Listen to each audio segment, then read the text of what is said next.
आज हम बात कर रहे हैं जीटीएल इंफ्रास्ट्रक्चर की। जीटीएल इंफ्रा जो एक छोटा सा पेनी स्टॉक है लेकिन बहुत ज़्यादा सुर्खियों में और भारी वॉल्यूम में कामकाज होता है। आज भी इसमें अपर सर्किट लगा है, लोग यहाँ पे खरीदारी कर रहे हैं, लेकिन क्यों? ये छोटा सा क्या पेनी स्टॉक वाकई में आने वाले समय में एक बड़ा मल्टीबैगर बनने वाला है, जिसकी प्राइस फिलहाल तो ₹1 है। क्या आने वाले समय ये 100 को क्रॉस कर जाएगा? क्या आपका जो इन्वेस्टमेंट है वो कई गुना बढ़ सकता है? तो ऐसी बहुत सारी बातें, क्या ये वाकई में सच होने वाली है या फिर इस आने वाले समय में आपका निवेश डूब सकता है? तो यहाँ पे दो बहुत ही बड़ी अपडेट निकल के आ रही है। यहाँ पे जो अपडेट है इसका सीधा इफेक्ट होने वाला है जीटीएल इंफ्रा के ऊपर। अदानी ग्रुप जो इस सेक्टर में नया एंट्री करने जा रहे हैं, उनकी तरफ से जो डिसीजन लिया गया वो बहुत ज़्यादा शॉकिंग है। क्या है वो डिसीजन, उसको भी डिस्कस करेंगे। साथ में गवर्नमेंट से टेलीकॉम सेक्टर की तरफ से एक बहुत बड़ी दरखास्त की गई है। क्या है वो दरखास्त और उसका क्या बेनिफिट मिलने वाला है जीटीएल इंफ्रा को? तो ये सारी बातें हम जानेंगे इस वीडियो के माध्यम से। क्या इस छोटे से पेनी स्टॉक में इन्वेस्टमेंट करना चाहिए? क्या ये वाकई में हमें आने वाले समय में मल्टीबैग रिटर्न दे सकता है या फिर हमारे जो भी इन्वेस्टमेंट है उसको डुबा सकता है? तो एक एक इन सारी बातों को डिस्कस करेंगे। लेकिन फ्रेंड, उससे पहले अगर आप पहली बार हमारे चैनल पे आए तो चैनल को सब्सक्राइब कर दीजिए, एक बेल आइकॉन दबा दीजिए ताकि जब भी नया वीडियो बने पहला नोटिफिकेशन आपको मिले। वीडियो पसंद आए तो लाइक शेयर जरूर कीजिए। चलो फ्रेंड्स, वीडियो स्टार्ट करते हैं। मैं हूँ आपका दोस्त SB दवे और हमारे अपने चैनल ऑनलाइन कमाई में आपका बहुत बहुत स्वागत है। अगर कारोबार की बात करें तो फिलहाल स्टॉक 1.45 पे जहाँ पे 5% का अपर सर्किट लगा।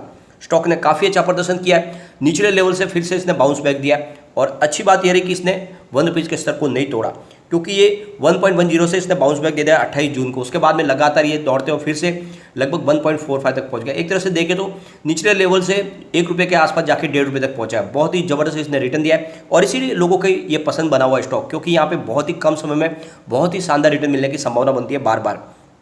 इसके वॉल्यूम को अगर हम देखें तो पिछले एक महीने पहले इसका 7 करोड़ का वॉल्यूम था, 1 वीक पहले 8 करोड़ का वॉल्यूम होता और कल इसका 10 करोड़ का वॉल्यूम था। अभी 12:30 बजे का टाइम है, 7 करोड़ का ऑलरेडी वॉल्यूम हो चुका है। तो सर्किट के बावजूद भी बहुत ही शानदार वॉल्यूम हो रहा है इसका।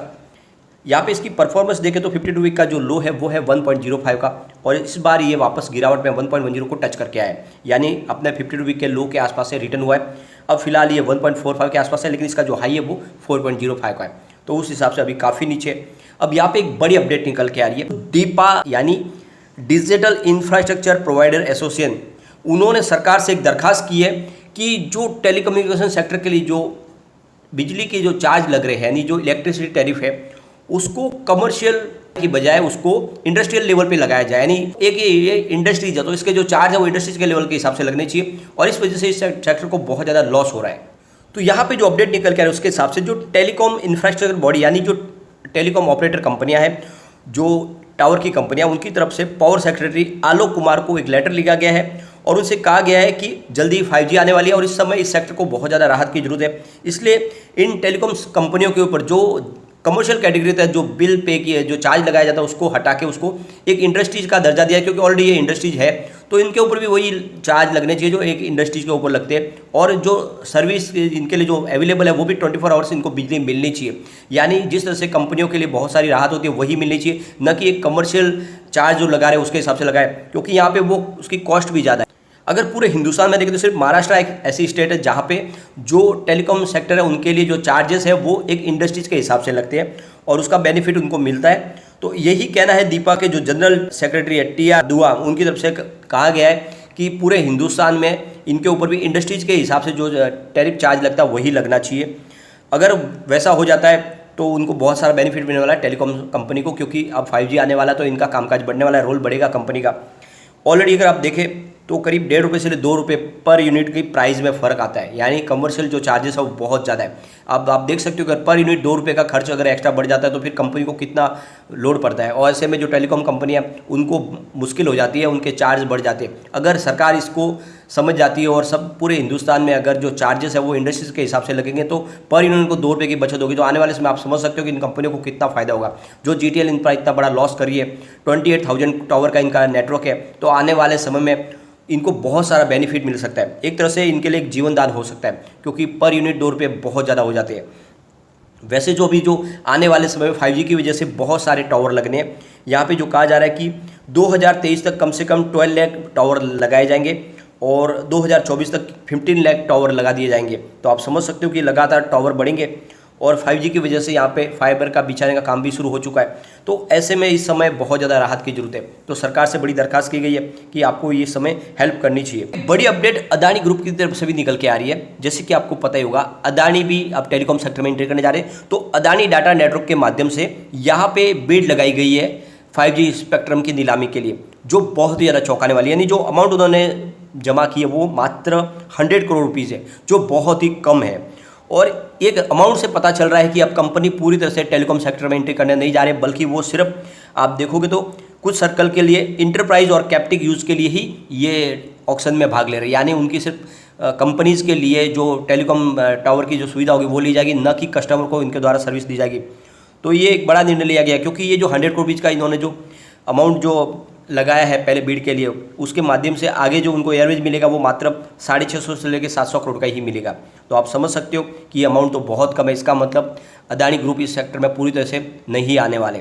तो इससे एक बात है कि जो 3 टेलीकॉम प्लेयर है बाजार के, जिसमें जियो, एयरटेल और वोडाफोन आइडिया, उनको एक बड़ी राहत मिल गई, एक तरफ से बड़ी रिलीफ है। क्योंकि जो टेंशन था कि और नए प्लेयर आएंगे फिर बाजार में क्या होगा, सबसे बड़ी मुसीबत तो वोडाफोन आइडिया की थी, जो ऑलरेडी डूबने की कगार पे है। लेकिन अब उनकी चिंता खत्म हो गई है कि वोडाफोन आइडिया और रिलायंस जियो के टक्कर में फिलहाल अदानी ग्रुप नहीं आने वाले। अब यहाँ पे जो लेटेस्ट अपडेट निकल के आ रही है, उसके सबसे ज़्यादा जो बिड के लिए जो अमाउंट लगाने वाले हैं वो है रिलायंस जियो। यानी वो करीब 14,000 करोड़ रुपीज़ इन्वेस्टमेंट करने वाले हैं।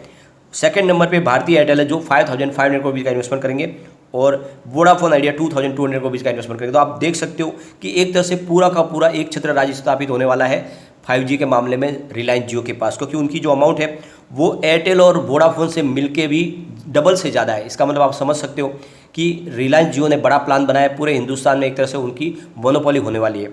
और यहाँ पे सबसे जो ज़्यादा कमज़ोर पड़ेगी वो है वोडाफोन आइडिया। वैसे उनके पास फिलहाल फंड की भी कमी है, पिछले दिनों सरकार ने उनको एक तरह से बेल आउट पैकेज देके बचाया है। तो कुल मिला के आप देख सकते हो कि इस समय जो अदानी ग्रुप के आने की बातें चल रही थी वो यहाँ पे खारिज होती है। अदानी ग्रुप जरूर इस सेक्टर में आ रहे हैं, लेकिन वो सिर्फ अपनी इंटरप्राइजेस के लिए, अपने बिजनेस के लिए ही 5G लेने जा रहे हैं। क्योंकि इस बार सरकार ने एक निर्णय लिया है कि जितने कॉर्पोरेट घराने हैं उनको भी इस बार मौका दिया रहा है कि वो अपने हिसाब से अपना नेटवर्क स्थापित कर सकते हैं। उनको दूसरे टेलीकॉम कंपनियों के सारे रहने की जरूरत नहीं, यानी उनको 24 आवर्स अपनी सर्विस मिल सकती है, अपने लेवल के, अपने हिसाब से, अपनी शर्तों के ऊपर मिल सकती है। तो एक निर्णय लिया गया जिसमें बहुत सारे कॉर्पोरेट घराने इस बार एंट्री लेने जा रहे हैं। तो यही एक मौका लिया जा रहा है इनकी तरफ से भी, अदानी ग्रुप की तरफ से। लेकिन आप समझ सकते हो कि 5G के लिए अगर उनको टावर की जरूरत पड़ेगी तो वैसे में वो GTL से टावर के लिए बिजनेस टाइप कर सकते हैं। ये संभावना अभी भी है, क्योंकि बिगर टावर के तो सर्विस अवेलेबल हो ही नहीं पाएगी। तो हो सकता है कि आने वाले समय GTL इंफ्रा के लिए कुछ बेनिफिट निकल के आए अदानी ग्रुप की तरफ से। वैसे भी आप देख सकते हैं कि जियो हो, चाहे एयरटेल हो या वोडाफोन, सब बिजनेस शेयरिंग कर रही है ऑलरेडी GTL के साथ में। तो बिजनेस तो इनका बढ़ना ही बढ़ना है। इसीलिए छोटा सा पेनी स्टॉक वाकई में आने वाले समय एक बड़ा मल्टीबैगर बन सकता है। दूसरी तरफ जो सरकार से जो बड़ी डिमांड की गई है कि इंडस्ट्रीज़ के तहत इनके ऊपर जो टैरिफ लगाया जाए बिजली का, तो आने वाले समय में इनको अगर वो बात मान ली जाती है तो बहुत सारा बेनिफिट हो सकता है। पर यूनिट ₹2 बहुत ज़्यादा हो जाता है। यहाँ पर अगर हम इसके रिटर्न को देखें तो पिछले 5 साल के हिसाब से 77% का हमें नेगेटिव रिटर्न देखने को मिल रहा है। 3 ईयर के हिसाब से 115% का पॉजिटिव रिटर्न देखने को मिल रहा है। 1 ईयर के हिसाब से 53% नेगेटिव रिटर्न है। 3 मंथ के हिसाब से 9.68% नेगेटिव रिटर्न है। 1 मंथ के हिसाब से 12% पॉजिटिव रिटर्न है। 1 वीक के हिसाब से भी 12% पॉजिटिव रिटर्न है। 1 डे के हिसाब से 5% का पॉजिटिव रिटर्न है। तो आप देख सकते हो कि जिसने भी 3 साल पहले इसमें इन्वेस्टमेंट किया होगा उसको तो कोई लॉस नहीं है। लेकिन अगर आप देखो तो 5 साल के नजरिए के हिसाब से जरूर यहाँ पे लॉस दिखाई दे रहा है। ओवरऑल स्टॉक ने फिर से दौड़ना शुरू किया, तो रिस्क के साथ आप भी इन्वेस्टमेंट कर सकते हैं। मैं तो क्लियरली आपको कह चुका हूँ ये बहुत ही ज़्यादा रिस्की स्टॉक है। अभी हमारे पास जून का शेयर होल्डिंग पैटर्न भी आ जाएगा, उसको भी एक बार डिस्कस कर लेते हैं। प्रमोटर की होल्डिंग यहाँ पे मात्र 3.33% की, जो बहुत ही कम है और यही सबसे बड़ी कमजोर कड़ी है स्टॉक की। ऊपर से इनके जो शेयर है वो सारे के सारे गिरवी, 100% शेयर गिरवी रखे हुए। तो समझ सकते हो कि इस मामले में कंपनी बहुत ज़्यादा कमज़ोर है। अब बात करें एफआई की, तो 1.90% की होल्डिंग उनकी दिसंबर में थी, मार्च में 1.38 हुई। फिलहाल एफआई की होल्डिंग मात्र 1.2% की होल्डिंग है। तो एफआई भी लगभग यहाँ से एग्जिट हो चुके। तो इस वजह से समझ सकते हो कि स्टॉक के अंदर रिस्क तो बनी हुई है। अब डीआई की बात करें तो 51.72% की होल्डिंग दिसंबर में थी, 49.94 हुई मार्च में, फिलहाल 46.34% की होल्डिंग है। तो यहाँ पे आप देख सकते हो कि बड़े फंड हाउस की होल्डिंग तो बनी हुई है, जो एक अच्छी बात है।